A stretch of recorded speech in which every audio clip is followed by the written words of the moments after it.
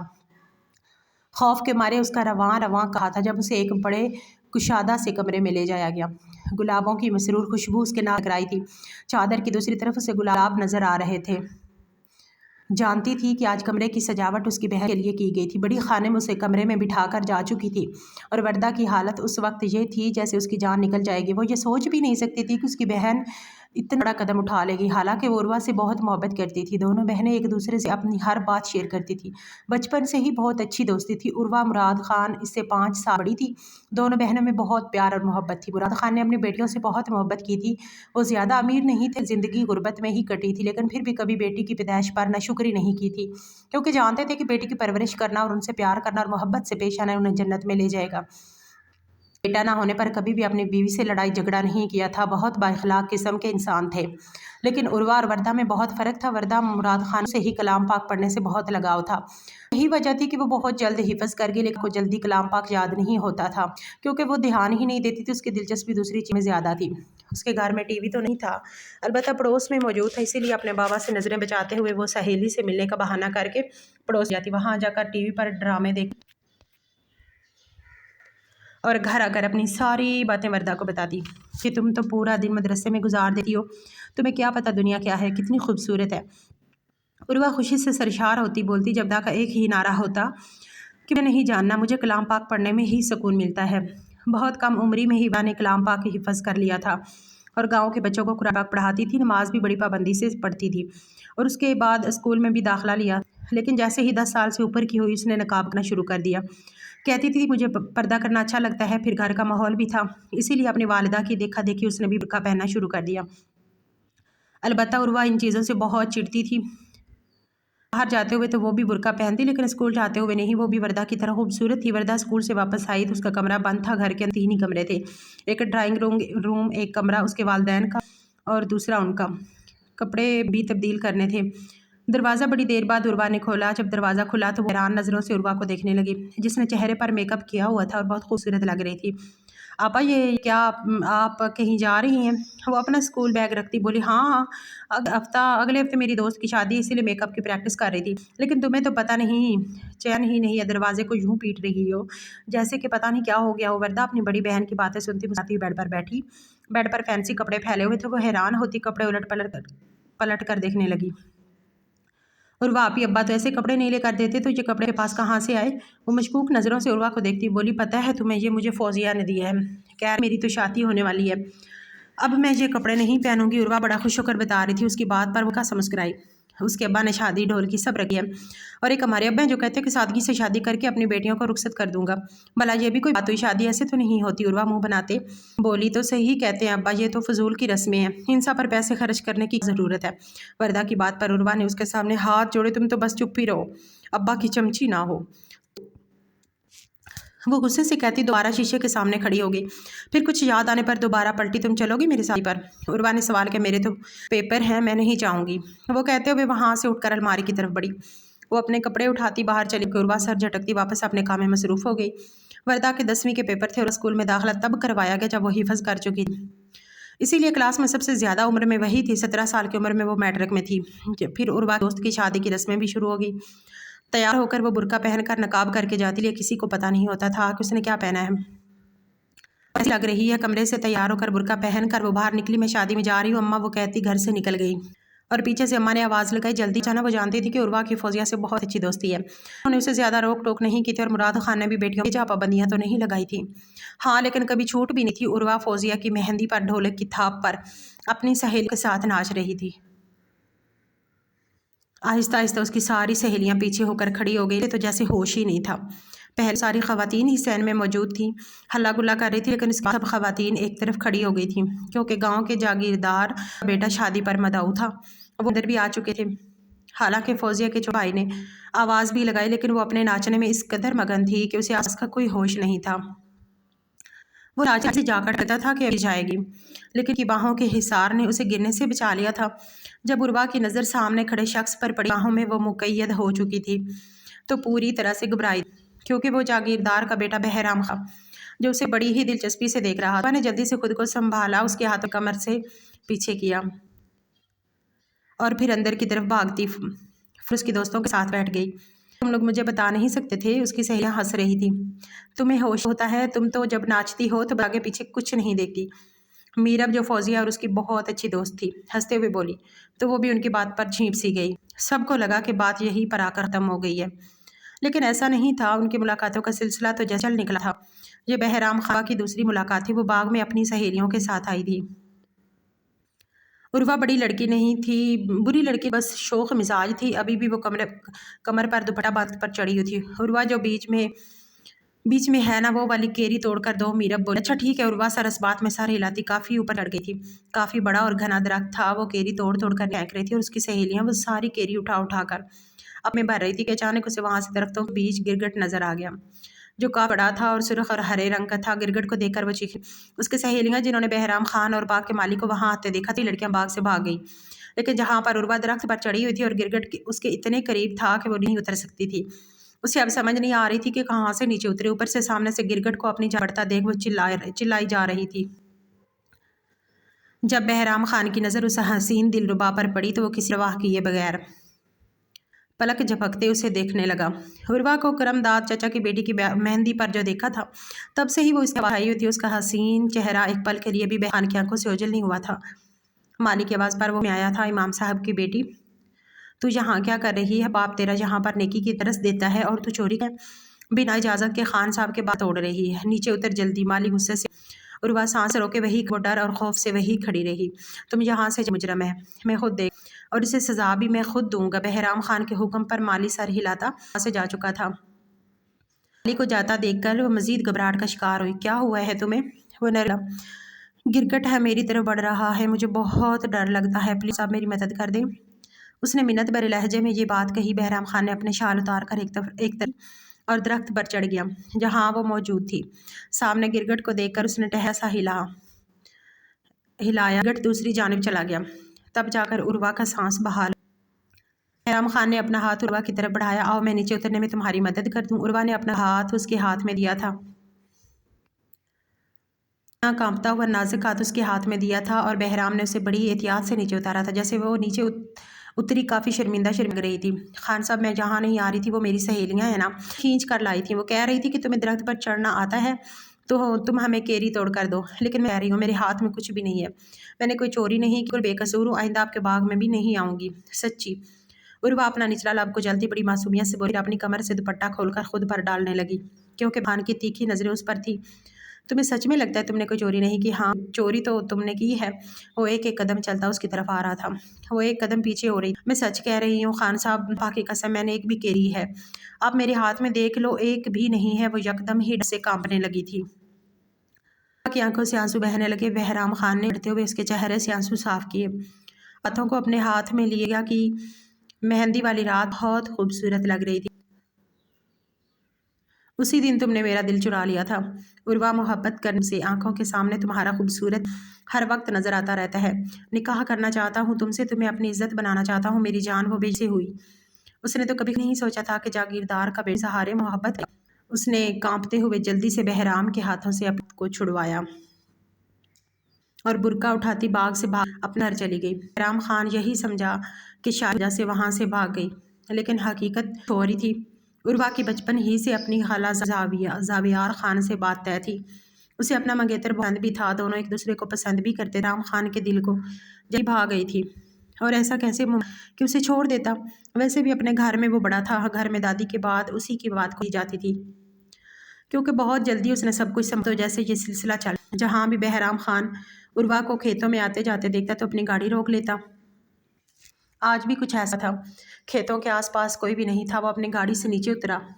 آؤ عروہ بیٹھو، میں تمہیں تمہارے گھر تک چھوڑ دیتا ہوں، خان نرمی سے بولا۔ خان صاحب، آپ میرا راستہ مت روکا کریں۔ سر جھکائے بولی، کیا کروں، تو مجبور ہو گیا ہوں عروہ، بہرام خان ہوئے بولا۔ خان صاحب دیکھیں، میں آج آپ کو ایک بات صاف بتا دیتی ہوں کہ میں آپ سے محبت نہیں کرتی، اس لیے میرا پیچھا کرنا چھوڑ دیں۔ اس کی بات پر عروہ تلخ ہوئی تھی، لیکن پر بہرام خان کو جیسے کوئی فرق تھا۔ کوئی بات نہیں، محبت ابھی نہیں ہوئی تو کیا ہوا، بعد میں کر لینا، کہ تم سے شادی کا ارادہ رکھ، اور اچھی عورت شادی کے بعد ہی اپنے شوہر سے محبت کرتی ہے۔ نے اپنے غصے کو کنٹرول کیا، اس نے گہری سانس لی اور اپنے ہاتھ باندھے سامنے کھڑے ہو گئے۔ دیکھیں خان صاحب، میری بات غور سے سنیں، بس جتنا جلدی ہو سکے ذہن میں بٹھا لیں۔ میں اپنے خالہ زاد کزن کو پسند کرتی ہوں اور بچپن سے میرا رشتہ طے ہے۔ ہم دونوں بھی ایک دوسرے سے محبت ہیں اور شادی بھی میری وہی ہوگی۔ اس کی بات بہرام خان کا پارا ہائی ہوا۔ وہ کہاں برداشت کر سکتا تھا کہ جسے وہ محبت، وہ لڑکی کسی اور لڑکے کو چاہتی ہو۔ وہ اسے اس کا منہ دبوچتا، اسے اپنی طرف کھینچتا، اس کے ہوش کو دیکھتا غرایا تھا۔ جو چیز بہرام پسند آ جائے پھر وہ اسی کی ہے۔ آج ہی میرا باپ اور میرا چچا تمہارے گھر رشتہ مانگنے کے لیے آئیں گے۔ تمہارے باپ سے کیسے اقرار کروں میں بہت اچھے طریقے سے جانتا ہوں۔ یہ دلہن بن کر میرے اجلائے عروسی میں آؤ گی، اپنے دل سے اپنے کزن کی محبت کو کھروچ کر پھینک کر آنا۔ میں برداشت نہیں کروں کہ میری بیوی کے دل میں کوئی اور بستا ہو۔ وہ اپنی اسے دور دھکیل گیا۔ یہ کیا دستی ہے؟ میں نے آپ سے کہا آپ سے شادی نہیں کروں گی۔ آگے کہ وہ کچھ کہتے ہوئے تلخی صاحب، سوچ لو، تمہارا انکار تمہارے گھر والوں کو تباہ کر دے گا۔ سوچ سمجھ کر بات کہ تم بات کس کے ساتھ کر رہی ہو۔ میں گاؤں کا کرد نہیں جس کے منہ پر جو چاہو کہہ دو۔ جاگیردار شیر زمان کا بیٹا، اس علاقے کا اگلا سردار اور گدی نشین، اس لیے بہتر یہی کہ خود کو تیار کر لو۔ وہ غصے سے بولتا گاڑی میں بیٹھ کر دھواں اڑاتا وہاں سے تھا۔ عروہ اب صحیح معنوں میں پریشان ہو گئی تھی۔ بہرام خان نے صرف کہا نہیں تھا، شام کو ہی اس کے چچا مولوی خان مراد کے گھر پر موجود تھے۔ عروہ کمرے میں بیٹھی انگلیاں چٹکا رہی تھی۔ وہ بے حد پریشان تھی اور وردہ اسی کو دیکھ رہی تھی۔ آپا کیا ہوا ہے، پریشان؟ وردہ نے سوال کیا۔ اس نے کچھ نہیں کہا، بس خاموشی سے لب کچلتی رہ گئی۔ کچھ دیر بعد ہی اس کی والدہ اور والد کمرے میں آئے۔ زمان اپنے بیٹے کا رشتہ لیے مانگ رہے ہیں۔ عروہ اپنے باپ کی بات سن کر کھڑی ہو گئی۔ اب آپ جانتا طے ہے اور میں زاویار کے علاوہ کسی اور سے شادی نہیں کروں گی۔ وہ التجائیہ لہجے میں بولتی اپنے باپ کے سینے سے لگی تھی۔ میرا بچہ، میں انکار کر لیکن وہ لوگ دھمکیاں دے رہے ہیں کہ زمین واپس لے لیں گے، یہ گھر واپس لے لیں گے، ہمارا جینا دو بھر کر۔ میں نے تو کبھی تم لوگوں کو بنا پردے باہر نہیں نکالا، تو کیسی جاگیردار کے بیٹے نظر پڑ گئی۔ یہ بات سن کر عروہ کی نظریں جھکی تھی۔ بہرحال غلطی تو اس سے ہوئی تھی۔ گھر سے وہ برقع پہن کر جاتی تھی لیکن باغ میں جا کر اتار رکھ دیتی تھی، اور آج اس کی بے پردگی سے یہ وقت دکھایا تھا۔ اس نے اپنے سامنے ہاتھ جوڑے، بابا مجھے یہ شادی نہیں کرنی، لیکن مراد خان مجبور تھے، ہم بھی جائیں گے عروہ، اسی لیے تمہیں یہ شادی کرنی پڑے گی۔ ان کی بات پر پھوٹ رونے لگی لیکن کوئی فائدہ نہیں۔ شیر زمان خان اپنے بیٹے سے کر کے ہی گئے تھے۔ ہی یہ خبر زاویار اس کے گھر پہنچی، وہ مراد خان کے گھر آ گئے۔ بھائی صاحب، بچپن سے ہی ہم نے اپنا رشتہ طے کیا ہوا تھا، آپ نے ایک دم سے کیوں انکار کر دیا؟ زاویار اپنے والدین کے ساتھ ہی آیا تھا۔ زاویار کے والد یوں تلخ ہوئے، میں بے حد مجبور ہوں۔ تم تو جانتے ہو نا، ان جاگیر کو ان کے سامنے ہم جیسوں کی نہیں چلتی، اور میں یہ نہ کہ میری بچی کی بدنامی ہو جائے، کیونکہ یہ لوگ اسے بدنام کر دیں گے، میرا ان سب کی زندگی جہنم بنے گا۔ میں بہت زیادہ پریشان ہوں۔ بولے زاویار خبت سے دست بردار نہیں چاہتا تھا۔ اپنی محبت کے لیے وہ گڑ گڑاتا، لیکن اس کا باپ اسے کھینچتا ہوا گھر لے آیا۔ اس لیے کب ان دونوں نے بھاگ جانے کا پلان بنایا، کسی کو خبر تک نہیں ہونے شادی والے دن کی شام کو وہ خود کو کمرے میں بند کر چکی۔ سب نے یہی سمجھا کہ وہ تیار ہو رہی ہے، لیکن اس کمرے کی کھڑکی پچھلی جانب جہاں سے زاویار اسے لے پہنچ گیا۔ زاویار خان کو لے کر بھاگ گیا تھا۔ جب تک بارات آئی تب تک وہ لوگ شہر جانے والی بس میں چکے تھے۔ لیکن بارات کے آنے کے بعد عروہ کے کمرے دروازہ کھولنے کی کوشش کی گئی تو دروازہ اندر سے ہی لاک تھا۔ دروازے پر بار بار باوجود کسی نے دروازہ نہیں کھولا۔ مجبوراً دروازے کو دھکا مار کھولا گیا تو وہ کمرے میں سے ایک خط بیڈ پر پڑا تھا، جس میں لکھا کیا تھا کہ مرنے کی کوشش مت کیجیے گا، کیونکہ ساتھ بہت دور جا رہی، کیونکہ میرا رشتہ میرے باپ نے اسی سے تھا۔ میں جاگیردار کے ایک کا نشانہ نہیں، میرا جائز حق ہے۔ پڑھ کر دونوں میاں بیوی سر پکڑ کر بیٹھ گئے تھے۔ بات باہر تک جا پہنچی۔ یہ خبر جب شیر زمان اور بہرام خان تک پہنچی تو قیامت برپا ہوگی، کیونکہ برادری کے بڑے بڑے بزرگ ساتھ آئے تھے، دوسرے گاؤں سے بھی قدار آئے تھے، اور ان سب کے سامنے بہرام خان کو یہ اپنی سبھی تذلیل لگی تھی۔ وہ کمرے میں آیا، اس نے عروہ پڑھ کر پھاڑ کر پھینکا تھا، زندہ نہیں چھوڑوں گا اسے، پاس میں بھی ہوگی تو بھی اسے ڈھونڈ نکالوں گا، اور جس دن وہ مل گئی اس دن اس کا وہ حشر کروں گا کہ گاؤں کی ہر لڑکی کانپے گی، لیکن بات بھی نہیں جاؤں گا۔ وہ نہیں جانتا تھا کہ وردہ کون ہے، ایسی ہے کیونکہ وہ ہمیشہ پردے میں رہتی تھی، بس اسے یہ پتا تھا کہ مراد خان 2 بیٹیاں ہیں۔ اسی وقت اس نے بائت بٹھائی اور فیصلہ بھی اپنی مرضی سے کروایا کہ میں یہاں سے خالی ہاتھ نہیں جاؤں، اور آج اپنی دلہن کو رکوا کر لے کر ہی جانا چاہتا تھا۔ عروہ بھاگ گئی تو پھر مراد خان اپنی دوسری بیٹی کا نکاح مجھ سے کرے گا۔ یہ سن کر تو وردہ پر آسمان ٹوٹا تھا، وہ تو ویسے ہی بہت گھبرائی تھی۔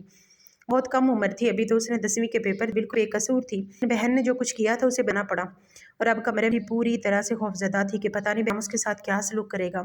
تھوڑی دیر بعد بہرام خان بھی بڑھانا انداز میں کمرے میں داخل ہوا۔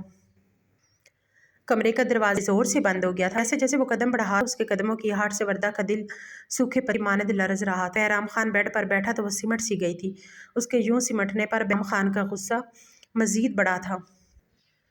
سنو لڑکی، آج کی رات تمہارے ساتھ ہونے کے بعد میں تمہیں کل صبح دے دوں گا، تاکہ تمہارے گھر والوں کو معلوم ہو کہ بدنامی کسے کہتے ہیں۔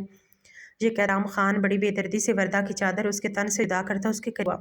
وہ اور پر سجی ہوئی تھی، ہاتھوں اور مہندی سجائے گھبراہٹ کا شکار ہوتی بہرام خان کی اس نزدیکی پر آنکھیں بند کر گئی تھی، اسی لیے رنگ کی میکسی میں وہ کسی اپسرا سے کم نہیں لی تھی، حالانکہ جانتی تھی کہ بہن خوش ہے۔ پھر بھی وہ ماں باپ کے کہنے پر تیار ہو گئی تھی۔ سے کاجل ہلکا سا پھیل چکا تھا، کی خوبصورتی کو مزید اجڑ کر رہا تھا۔ بڑے بہرام خان نے پہلی نظر اس پر ڈالی تھی، لیکن وردہ کو نظریں ہٹانا بھول گیا۔ وہ بہت کم سی لڑکی تھی جو اس وقت جمی ہوئی تھی۔ اس کی باہوں میں خوف کے مارے اپنی دونوں آنکھیں بند کی تھی، اس کی آنکھوں سے آنسو بہہ رہے تھے، اس کے ہونٹ بھی کپ کپا رہے تھے۔ بڑی محویت سے بہرام خان وردہ کو دیکھا تھا، جو کہ خود ہونے کے ساتھ ساتھ معصوم بھی تھی اور کم عمر بھی۔ بہرام نے اس لڑکی کو کپ کپاتے ہوئے دیکھا، اپنے غصے پر کنٹرول کر کے وہ پیچھے ہٹ گیا۔ جاؤ، جا کر اپنے کپڑے تبدیل کرو اور صوفے پر سو جاؤ۔ حیران ہوتی بیڈ سے اٹھ بہرام خان نے اسے یوں اچانک کیوں چھوڑ دیا؟ شاید اس کی کم عمری پر رحم آ گیا۔ اس کی معصوم شکل دیکھ کر یہ تو وہ سمجھ نہیں پائی کہ ایک دم سے اسے ہوا کیا ہے۔ وردہ جلدی سے الماری کی پڑی اور الماری میں عام لباس کو جا کر اپنی میکسی اس نے الماری میں رکھ دی تھی۔ تب تک بہرام بیڈ پر لیٹ چکا، وہ بھی بند کر چکا تھا۔ ورد سے تکیہ اٹھایا اور صوفے پر جا کر لیٹ گئی۔ لیکن نومبر کا مہینہ تھا، سردی بہت زیادہ تھی۔ کمبل ایک ہی تھا جسے بہہ کر سویا ہوا تھا۔ اس میں اتنی ہمت رہی کہ اپنے لیے اسے کمبل یا کوئی کمفرٹر مانگتی یا اس کے قریب پر اپنی موت کو دعوت دیتی۔ اسی لیے اسے صوفے پر لیٹ گئی، لیکن رات کو سردی سے نیند نہیں آ رہی تھی۔ کافی دیر جاگتی رہی، جب کچھ نہ ہوا تو اپنی میکسی الماری سے نکال وہی اوپر اوڑھ کر سونے کی کرنے لگی۔ کچھ ہی دیر میں وہ سوچ ہی رات کا نہ جانے کون ٹھہر تھا۔ جب آنکھ کھلی تو اس کی نظریں سوتی کانپتی ہوئی وردہ پر، جو اپنے اوپر وسیع پھیلائے ہوئے تھی۔ شاید کی وجہ سے یہ دیکھ کر وہ اٹھ کر بیٹھ گیا۔ پہلے میں خیال آیا کہ الماری تیسرے خانے میں رکھا ہوا کمبل ڈال دے، پھر عروہ کا خیال آیا تو غصہ آنے لگا۔ یہ بھی اسی بہن ہے، پھر اس پر کیوں رحم کروں جس کی نے ساری برادری میں میرے کٹوا دیا، چاہے سردی میں کام ہے۔ وہ رشتہ دوبارہ سے کمبل اوڑھ کر سو گیا۔ دوسری بار آنکھ کلام پاک کی تلاوت کھلی، اس نے آنکھیں کر دیکھا تو وردہ جائے چھائے بند کیے کلام پاک کی تلاوت کر رہی تھی۔ اس کے آنکھ کر اٹھ کر بیٹھ گیا۔ وردہ کی آنکھوں سے آنسو بہہ رہے تھے اور وہ صورت رخ رہی تھی، وہ بھی دھیان سے پڑھ رہی، آواز بہت پیاری۔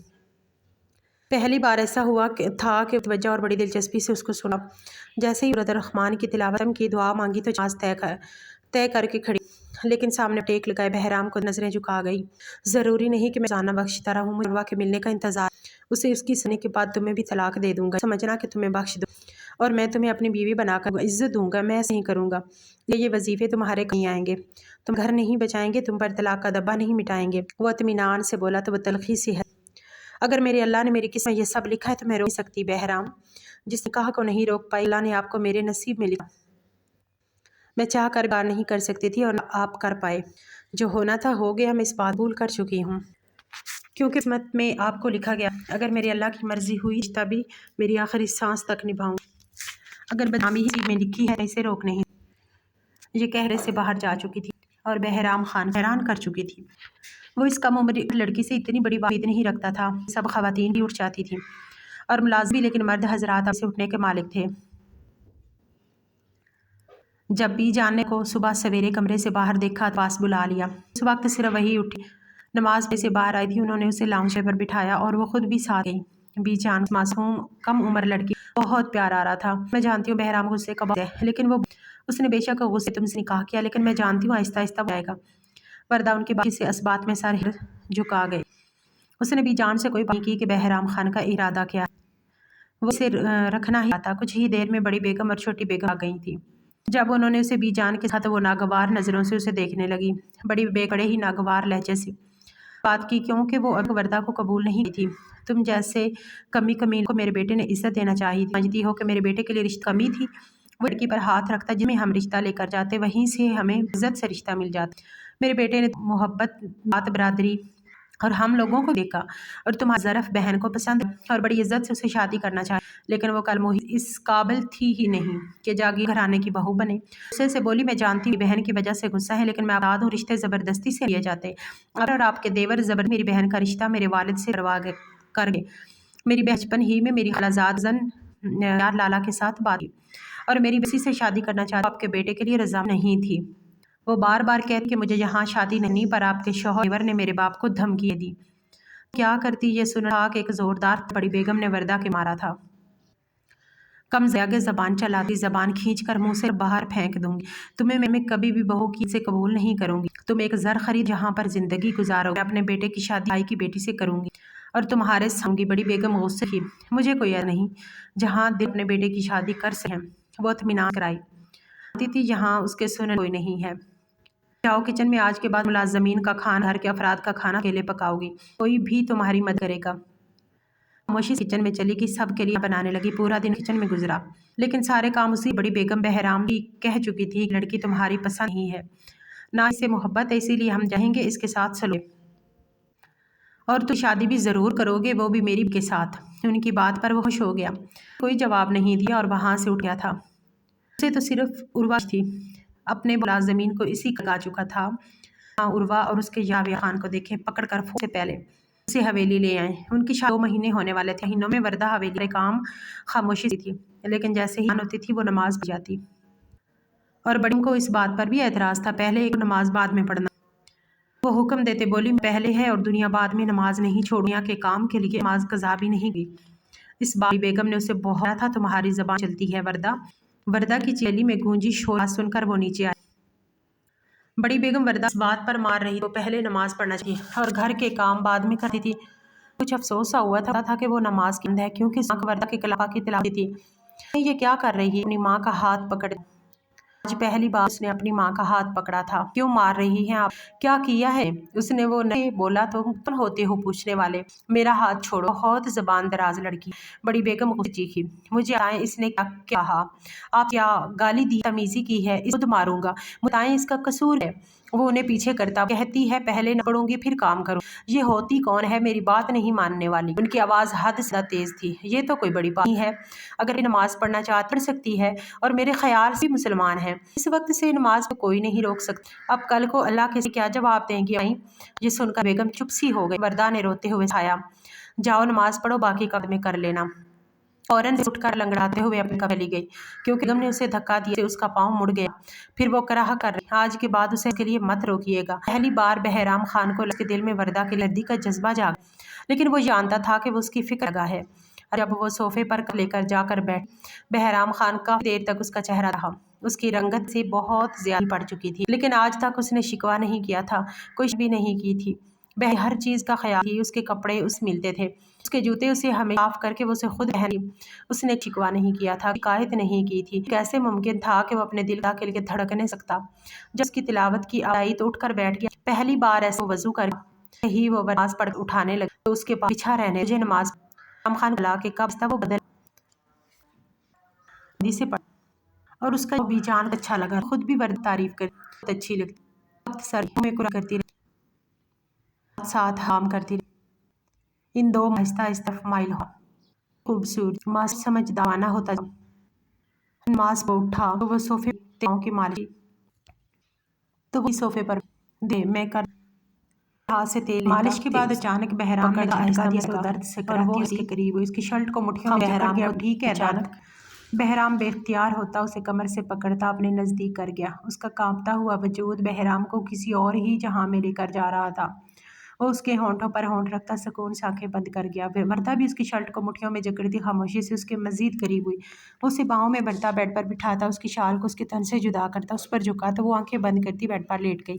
وہ بھی شرٹ کے بٹن اتارتا، اس پر جھکا تھا۔ بہرام اسے خود میں بھینچتا، اس کے ایک ایک نخوش پر لب رکھتا، اس کے وجود میں گم ہونے لگا تو وہ بھی خاموشی اور دلی رضامندی سے اپنا آپ سپرد کر گئی۔ وہ بڑی محبت سے نکاح کے اس پاکیزہ رشتے کو نبھا رہا تھا۔ چاند بھی اس کے ملن پر بادلوں میں چھپ گیا تھا، لیکن اگلی صبح حویلی میں کوہرام مچ گیا۔ زاویار اور عروہ دونوں کو پکڑا جا چکا تھا اور وہ حویلی میں لائے جا رہے تھے۔ وہ بہرام کی منتیں کر رہی تھی کہ اس کی بہن کو کچھ نہ کہا جائے، اسے کوئی سزا نہ دی جائے، لیکن بہرام خان چپ تھا۔ جیسے ہی زاویار خان اور عروہ کو بہرام خان کے پاؤں میں لا کر پھینکا گیا تو زاویار اس کے سامنے ہاتھ جوڑ گیا۔ خدا کی قسم خان صاحب، ہمارا کوئی قصور نہیں ہے سوائے اس کے کہ ہم نے اپنا جائز حق استعمال کیا۔ خان صاحب ہمیں معاف کر دو، میری بیوی ماں بننے والی ہے، رحم کرے ہم پر، آپ کو جو سزا دینی ہے مجھے دیں، کیونکہ میں اس گھر سے بھگا کر لے کر گیا تھا۔ وہ بہرام خان سے التجائیہ لہجے میں ہاتھ جوڑتا بولا تو وہ مسکراتے ہوئے زاویار کا ہاتھ پکڑ گیا۔ عروہ کو لگا جیسے بہرام خان زاویار کو جان سے مار ڈالے گا، لیکن بہرام کی اگلی بات پر وہ دنگ رہ گئی۔ میں نے تم دونوں کو معاف کیا، تم لوگ اسی گاؤں میں رہ سکتے ہو، مجھ سے چھپنے کی ضرورت نہیں۔ سب لوگ بہرام خان کا فیصلہ سن کر جتنا بھی حیران ہوتے اتنا ہی کم تھا۔ وہ اپنا فیصلہ سناتا حویلی میں داخل ہوا تو سامنے شیر زمان سے غصے سے دیکھ رہے تھے۔ تم نے معاف کیوں کیا دونوں کو؟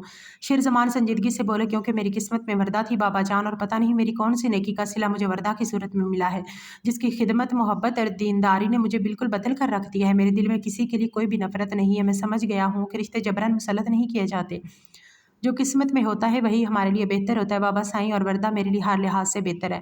وہ مسکراتے ہوئے بولا۔ اس کی بات پر شیر زمان بھی ہلکا سا مسکرائے تھے اور وہ لمبے لمبے قدم اٹھاتا اپنے کمرے میں آیا تھا، جہاں وردہ گھٹنوں میں سر دیے رو رہی تھی۔ آہٹ پر اس نے سر اٹھایا اور بیڈ سے اترتی بہرام خان کے سامنے آئی تھی۔ بہرام، عروہ اور زاویار لالا۔